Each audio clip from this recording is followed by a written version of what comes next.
નમસ્કાર મિત્રો, હું છું Bhavesh Tak, diamond worker union vice president.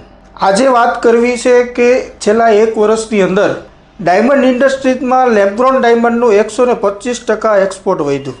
ત્યારે જૂન મહિનામાં 962 કરોડ રૂપિયાનું એક્સપોર્ટ આ લેબ્રોન ડાયમંડનું થયું. એની સામે રિયલ અને નેચરલ ડાયમંડની વાત કરીએ તો 20% એક્સપોર્ટ નોંધાયેલું છે. ત્યારે 2025ની અંદર આ એક્સપોર્ટ 572 કરોડનું હતું. તો 572 કરોડનું હતું ત્યારે પણ રત્ન કલાકારોની એ જ પરિસ્થિતિ હતી. આજે 962 કરોડનું એક્સપોર્ટ નોંધાયું છે તો કેટલા રત્ન કલાકારોના પગારમાં વધારો કર્યો? જ્યારે જીજેઈપીસી આવા આંકડા બહાર પાડે છે ત્યારે મારે જીજેઈપીસીને એક સવાલ કરવો છે કે ત્યારે તમે જે એક્સપોર્ટ કંપનીઓ છે, જે તમારા સભ્યો છે, એ લોકોને ક્યારે તમે લેખિતમાં જાણ કરી કે જેવી રીતે એક્સપોર્ટ વધે છે એવી રીતે રત્ન કલાકારોના મોંઘવારી મુજબ પગાર પણ વધવો જોઈએ? જ્યારે રત્ન કલાકારોને પ્રોફેશનલ ટેક્સ ભરવાની વાત આવે છે તો પ્રોફેશનલ ટેક્સ ભરી દે છે તો એની સામે એને મોંઘવારી મુજબ પગાર નથી મળતો. આ તમામ રત્ન કલાકારોએ વિચારવાની જરૂર છે કે જ્યારે એક્સપોર્ટ વધે છે, મંદી આવે છે, તે ત્યારે રત્ન કલાકારોના ભાવ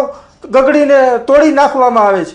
જ્યારે એક્સપોર્ટ વધે છે ત્યારે રત્ન કલાકારોના ભાવ કેમ વધારવામાં આવતા નથી? આ તમામ રત્ન કલાકારોએ આ સવાલ પૂછવો જોઈએ અને તમામ રત્ન કલાકારોએ આ સવાલને દરેક રત્ન કલાકારો સુધી પહોંચાડવું જોઈએ. નમસ્કાર.